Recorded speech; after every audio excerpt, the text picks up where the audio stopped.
Mas vamos lá. Nós estamos fazendo um estudo exegético de Apocalipse capítulo 1, versículo 10. O texto já está aí em vídeo, né? Nós vamos colocar para vocês poderem ver. O texto diz assim: achei-me em espírito no dia do Senhor, e ouvi por detrás de mim grande voz como de trombeta. Eu coloquei o texto grego, tá bom? Coloquei aqui, ó, genomen en pneumáticas, encontrava-me, existia, estava, né? Achava-me em pneumática, em espírito, em ter curiaque remera, no dia do Senhor. Curiaque do Senhor remera, dia. Caiecusa epison, e ouvi por detrás de mim, fone megale, uma voz grande, voz salpingos, como de trombeta. Ok, o texto grego está aí, né? E nós vamos aqui mostrar para vocês quais são as proposições, o que os estudiosos dizem, as cogitações do que seria esse dia do Senhor. É João, que está na ilha de Patmos, que ele está dizendo: achei-me espírito no dia do Senhor. Então, a primeira proposta, que seria o dia do Senhor, seria o dia do imperador.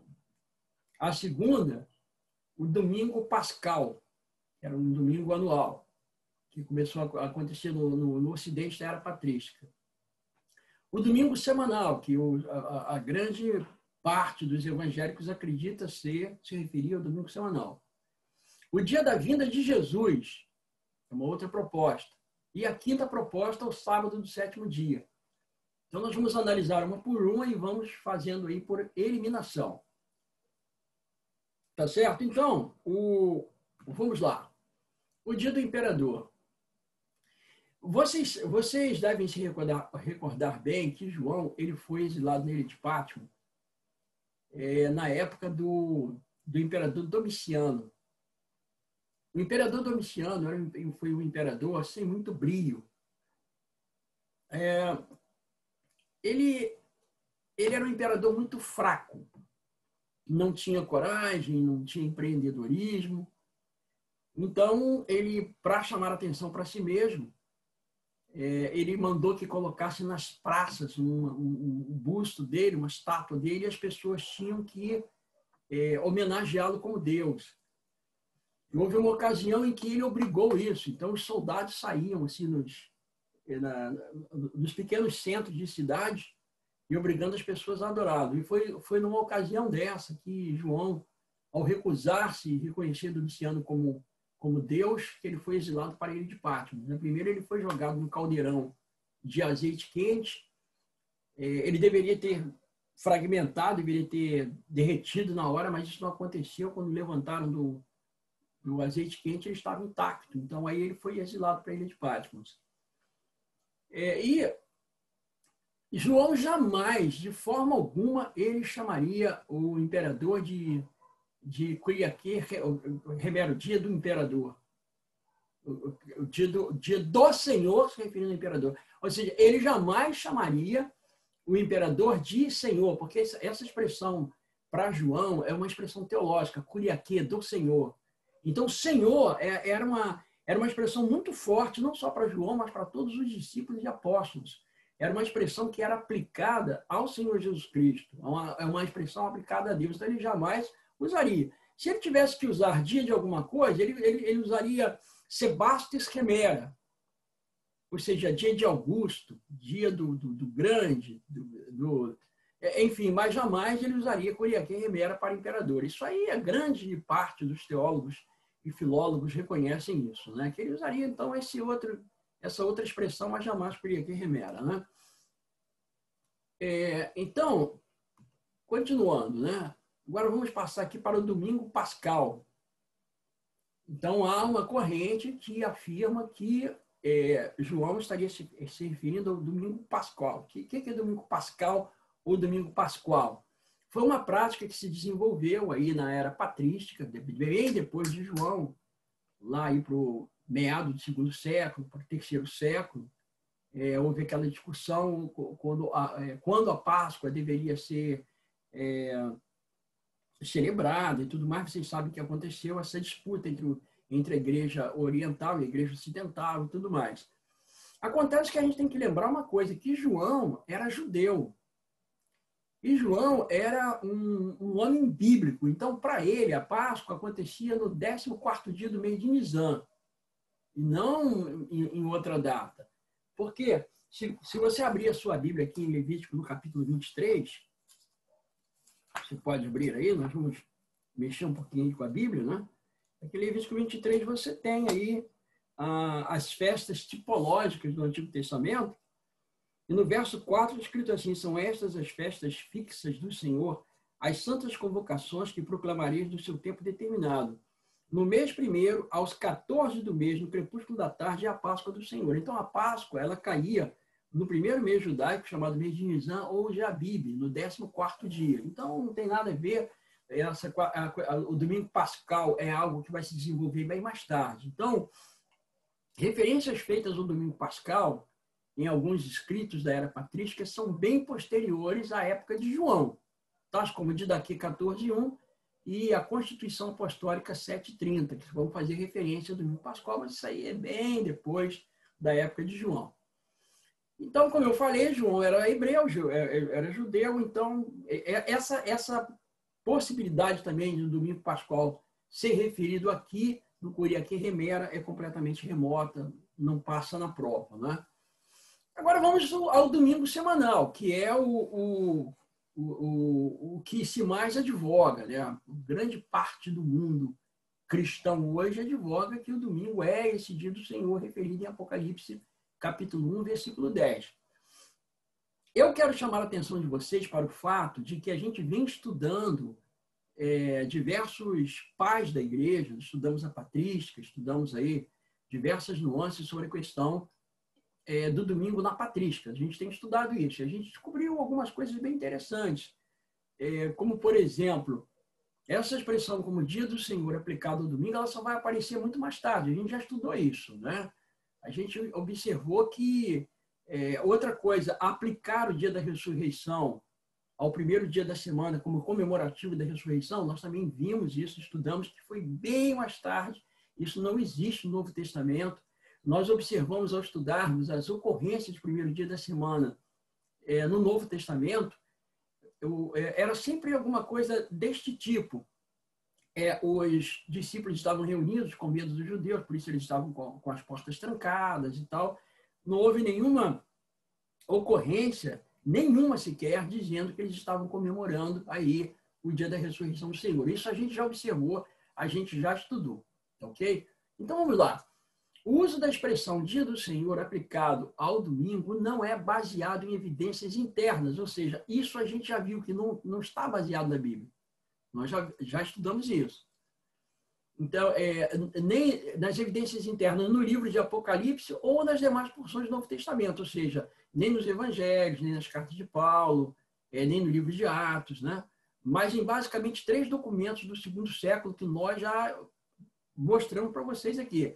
O Didaquê 14:1, a Epístola aos Magnésios 9:1, que é de Inácio, nós fizemos referência, e o Evangelho de Pedro 35:50. Então, são esses 3 documentos que fazem essa referência de Curiaque Remera como sendo o dia do Senhor aplicado ao primeiro dia da semana, ao domingo. Ou seja, bem tardio, não na época dos discípulos, mas bem depois. Ok? Continuando ainda, segundo ponto, o livro de Apocalipse e os demais livros de João, incluindo o seu Evangelho, eles foram mais ou menos escritos na mesma época. João, não existe assim muita certeza da data, mas João ele foi exilado aí na ilha de Patmos em torno do ano 95, 96, ele vai sair de lá em torno do ano 97, 98, ele vai na época de Domiciano e ele vai ser liberado na época de Nérvia, que vai dar anistia política para aqueles presos que não eram de alta periculosidade, enfim. E João ele saiu nessa leva e ele sai então da ilha de Patmos, ele vai para a Ásia Menor, ele continua o seu trabalho, inclusive escrevendo.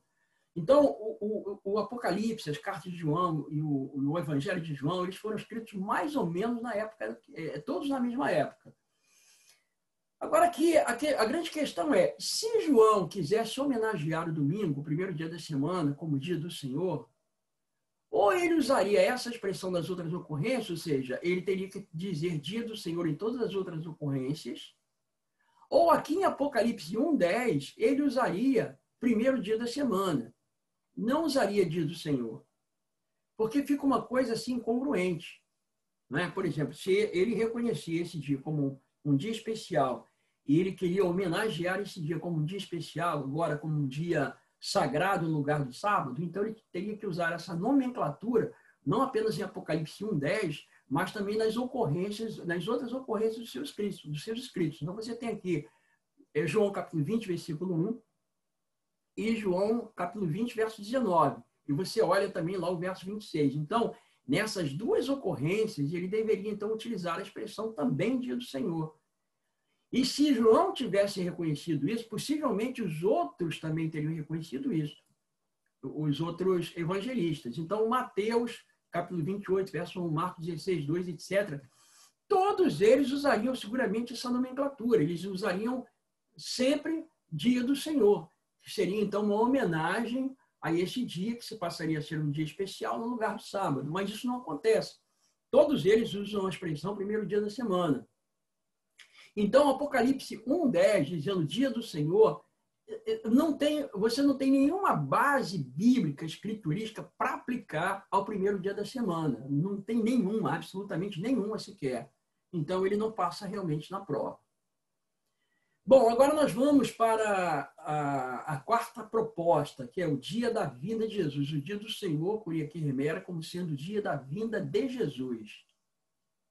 Essa aí é uma evidência que nós vamos observar, que é uma evidência muito, muito forte. E vocês vão logo notar por quê. Aqui nós estamos trabalhando em uma exegese e a gente vai perceber logo. O contexto imediato de Apocalipse 1:10, o que é o contexto imediato? É aquilo que vem antes e aquilo que vem depois, ok? Aquilo que vem ligeiramente antes e aquilo que vem ligeiramente depois, encostado em Apocalipse 1:10, vai nos dizer, ali vai nos indicar a natureza do que está sendo dito ali em Apocalipse 1:10. Então, vejam só. Tanto os versos precedentes quanto os versos posteriores fazem referência ao dia escatológico do Senhor. Então, vamos ver. Por exemplo, o dia escatológico quer dizer o dia da sua vinda, que é chamado de dia do Senhor. Ok? Apocalipse 1:7, que é um texto muito conhecido, o que está escrito lá? Eis que vem com as nuvens dos céus e todo olho verá. Então, veja que o versículo 7 fala da vinda de Jesus. Olha que coisa interessante. O verso 7 fala da vida de Jesus. O verso 8, aquele que é, que era e que há de vir, também fala da vinda de Jesus, o Todo-Poderoso. O Todo-Poderoso que vai vir para poder executar juízo, para poder buscar o seu povo, etc.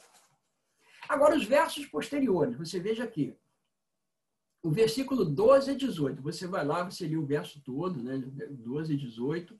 Há uma referência ao Filho do Homem, que é uma expressão utilizada para significar o Messias, Jesus. E esse Filho do Homem, ele tem as chaves da morte e do inferno.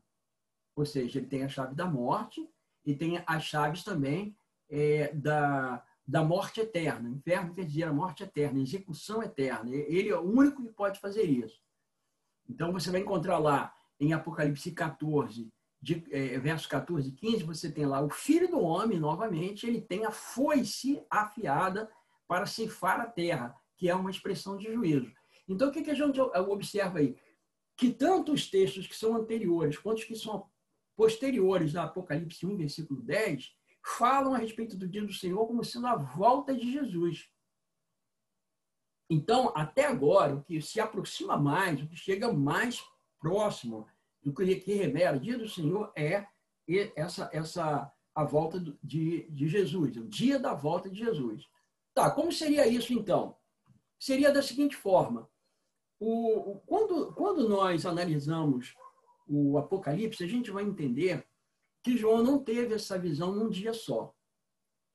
É muito conteúdo, muita coisa. Ele deve ter tido aí algumas visões. Alguns dividem em 2 vezes, outros dividem em 4 vezes. Há até aqueles que dividem em 7 vezes, que João teria 7 períodos, ou 2 períodos, ou 4 períodos em que ele recebeu aí a mensagem, as visões do Apocalipse.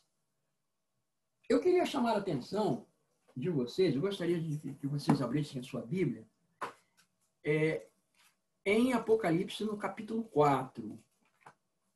Vamos abrir aqui, Apocalipse, capítulo 4. Apocalipse 4 é uma dessas divisões, uma dessas possíveis divisões. E a gente vai ver por quê. Apocalipse 4, verso 1 e 2, está escrito assim: depois destas coisas, então ele está fazendo referência aqui a uma sessão que terminou lá na frente, ele diz assim, depois dessas coisas, né? Depois destas coisas, olhei e eis não somente uma porta aberta no céu, como também a primeira voz que eu vi, como de trombeta, ao falar comigo, dizendo, então aqui parece que ele está colocando uma segunda sessão, né? Ele está falando de voz de trombeta, ele vai falar isso no versículo, capítulo 1, versículo 10, né? O capítulo 1, verso 10, eu vou ler de novo para vocês aqui, né? E depois a gente volta lá. 1, verso 10 está escrito assim: achei meu espírito no dia do Senhor e ouvi por detrás de mim uma voz como de trombeta. Isso aqui já é bem sintomático. Por quê?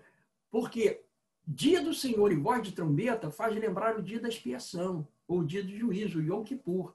Porque o Yom Kippur era anunciado com trombeta. Então a trombeta tocava anunciando que viria o dia de juízo para eles. Então o Yom Kippur acontecia num dia especial, que era no 10º dia do 7º mês judaico, que era o mês de Tisri.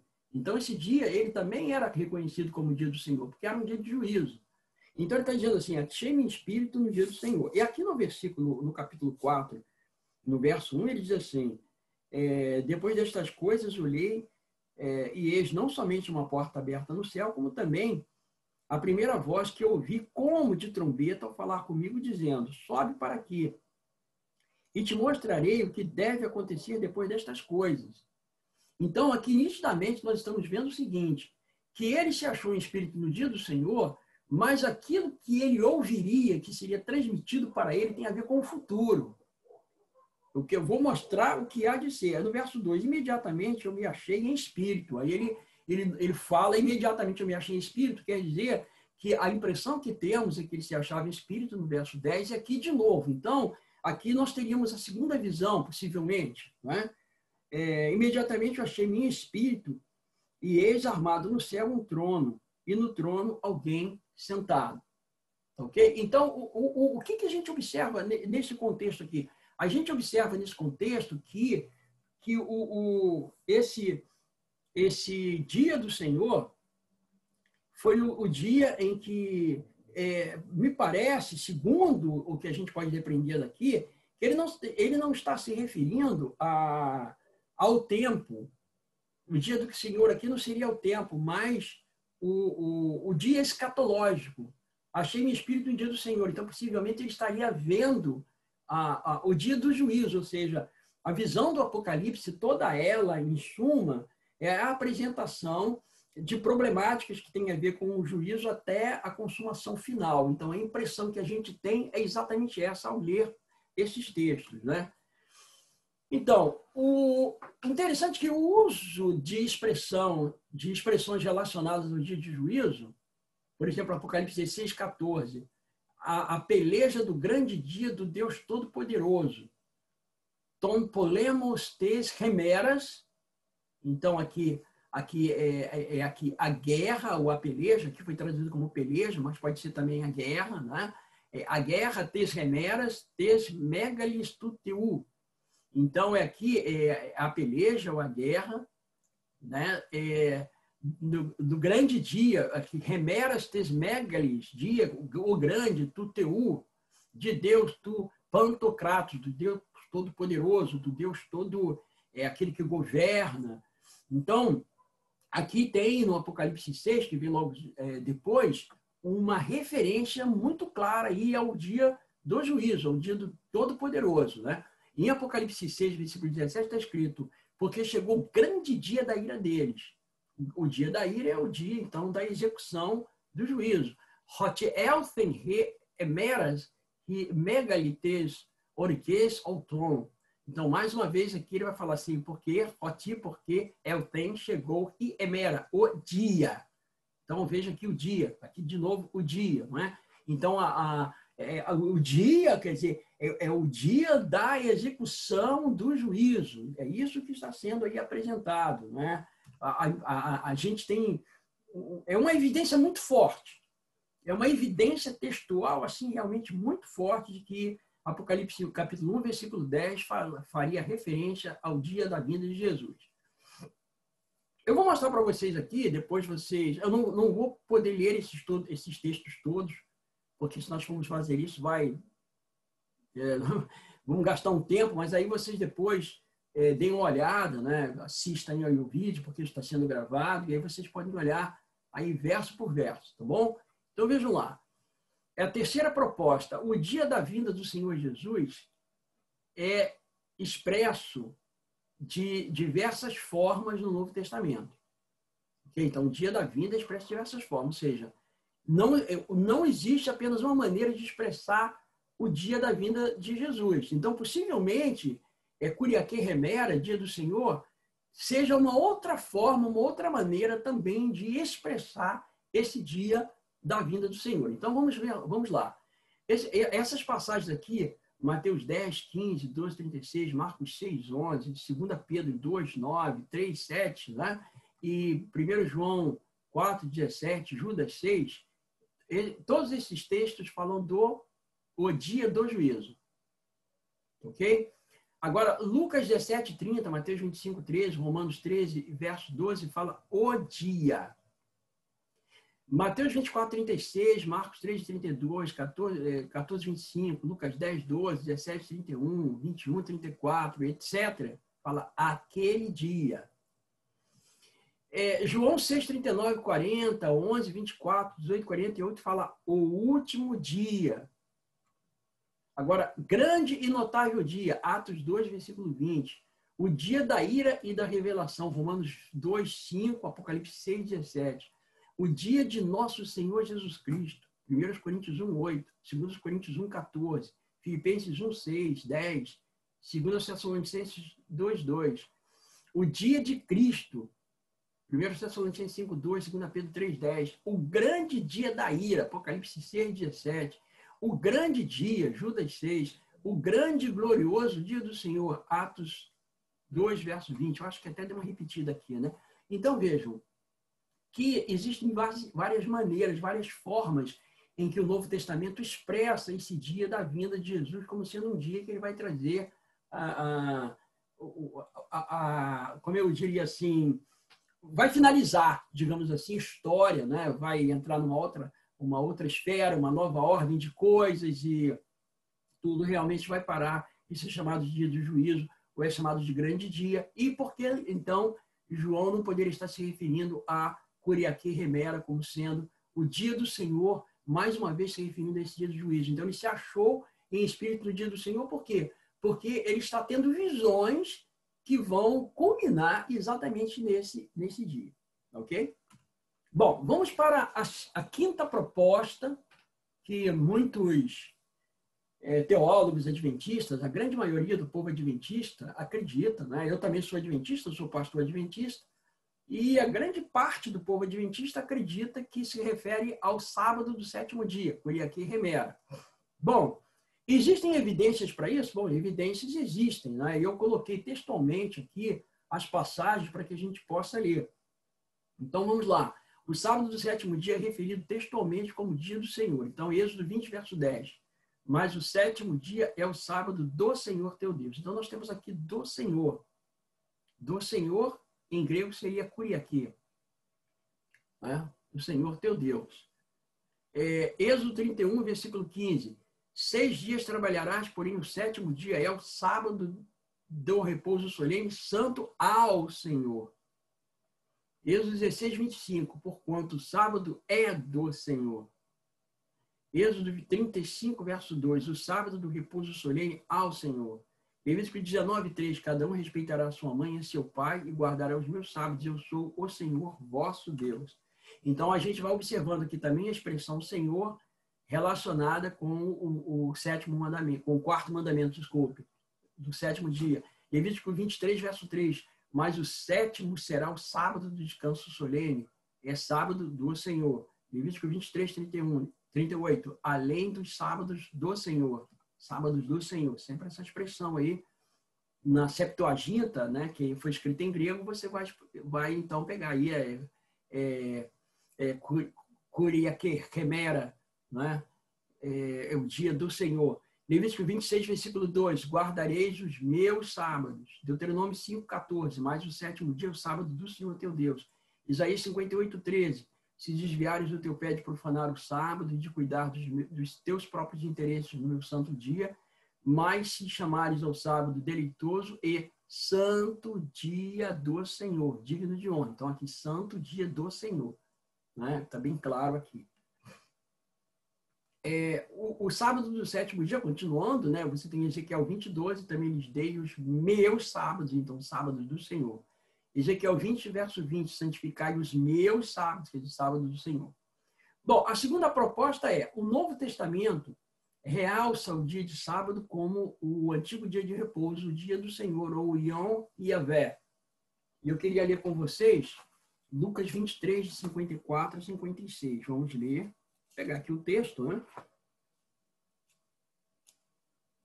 Lucas 23, 54 a 56.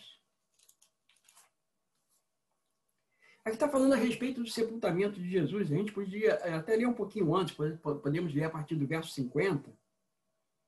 E eis que certo homem chamado José, membro do Sinédrio, homem bom e justo, que não tinha concordado com o desígnio e ação dos outros, natural de Arimateia, cidade dos judeus e que esperava o reino de Deus, tendo procurado Pilatos, pediu-lhe o corpo de Jesus. E tirando-o do madeiro, envolveu num lençol de linho e o depositou num túmulo aberto, em rocha, onde ainda ninguém havia sido sepultado. E era o dia da preparação e começava o sábado. As mulheres que tinham vindo da Galiléia com Jesus, seguido viram o túmulo e como o corpo fora ali depositado. Então se retiraram para preparar aromas e bálsamos e no sábado descansaram segundo o mandamento. Então, aqui era o dia da preparação e começava o sábado. A expressão começava aqui era epifosco. Epifosco significa acender, alguma coisa que acende. Por quê? Porque no pôr do sol, de sexta-feira, as casas todas acendiam as luzes, o templo acendia, todas as lâmpadas eram acesas e a cidade ficava toda iluminada para poder receber, então, o sábado. Por isso, algumas Bíblias colocam amanhecer erradamente, mas já começava com o acender das velas, das luzes. E as mulheres que tinham vindo da Galiléia com o Senhor Jesus, elas iam embalsamar o corpo do Senhor Jesus, mas elas preferiram guardar aqueles aromas, elas acharam mais interessante guardar o sábado, que entendiam ser o dia do Senhor, do que embalsamar o próprio corpo do Senhor, porque já estava muito em cima da hora. São textos assim importantes a gente poder analisar. Né? Então, que o texto indica claramente que as mulheres preferiram guardar o sábado do que embalsamar o corpo do Senhor nesse dia. E eu gostaria de ler também um outro texto, que é um texto onde não aparece sinagoga, porque às vezes as pessoas dizem assim, os discípulos guardavam o sábado porque eles eram judeus e as sinagogas abriam aos sábados. Nós vamos ver um texto paulino aqui, em Atos 16, 13. Esse é um texto bem interessante, porque aqui em Filipos não havia sinagoga. Para ter sinagoga tinha que ter pelo menos 10 judeus. Se não houvesse 10 judeus numa cidade, não tinha condições de ter sinagoga. Paulo, portanto, ao pregar em Filipos, ele foi pregar basicamente para as mulheres gentílicas. E se ele observasse como sagrado um outro dia, por exemplo, o primeiro dia da semana, o domingo, ele certamente teria levado essas mulheres no primeiro dia para poder cultuar a Deus e não no sétimo dia. Então, isso é importante a gente observar aqui, Atos 16, no verso 13, eu vou ler a partir do verso 11. Tendo, pois, navegado de Troade, seguimos em direção a Samotrace, no dia seguinte, a Neápolis. Desculpa. E dali a Filipos, cidade da Macedônia, primeira do distrito da colônia. Primeiro do distrito e colônia. Nesta cidade permanecemos alguns dias. No sábado, saímos da cidade para junto do rio, onde nos pareceu haver um lugar de oração. E assentando-nos, falamos às mulheres que para ali tinham concorrido. Então não tinha sinagoga em Filipos. Ele foi para perto de um rio, junto à natureza, com aquelas mulheres gentílicas que haviam aceito a mensagem do Evangelho. E foi no sábado que ele foi junto com elas para junto desse rio para poder cultuar a Deus. Isso quer dizer que Paulo, mesmo onde não havia sinagoga, ele continuava, portanto, observando o sábado como dia do Senhor. Então, essa é uma forte evidência também. Ok? Bom, concluindo, de todas as propostas que nós estudamos aqui, apenas duas passam na prova, que é o dia do Senhor escatológico, que para mim é o mais forte, né? É a vinda de Jesus.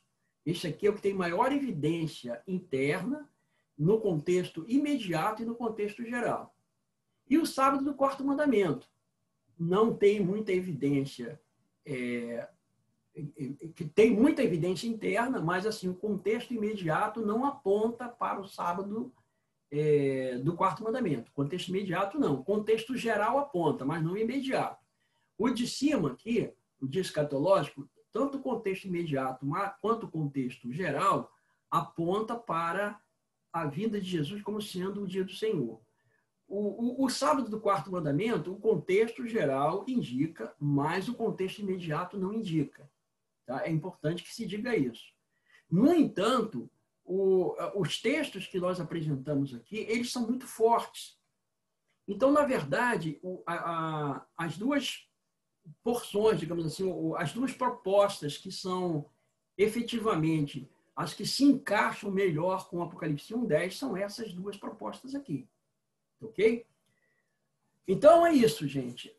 Eu apresentei para vocês aqui um trabalho exegético, fizemos um estudo exegético, né? Isso é muito importante. Estudamos a Bíblia, analisamos a Bíblia para poder descobrir o que é, então, aquele dia do Senhor. Então, o dia do Senhor seria ou o dia escatológico, a vinda do Senhor Jesus, na qual, então, o imerso em visão, o apóstolo João teria visto, né, o dia do Senhor e tudo mais, ou seria, então, ele se encontraria num dia de sábado e ele teve essas visões num dia de sábado, que é o dia do Senhor, que era o dia que os hebreus guardavam, evidentemente, como sendo o dia sagrado, tá bom?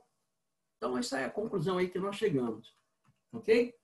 Muito bem, o nosso próximo tema, que é o tema da semana que vem, será as coletas de Corinto e o dia de adoração baseado em 1 Coríntios 16, verso 2, porque nós já analisamos Atos 20, versículo 7, analisamos Apocalipse 1, versículo 10, e na semana que vem nós vamos analisar 1 Coríntios 16, versículo 2, e aí a gente vai encerrar aí essa parte, né?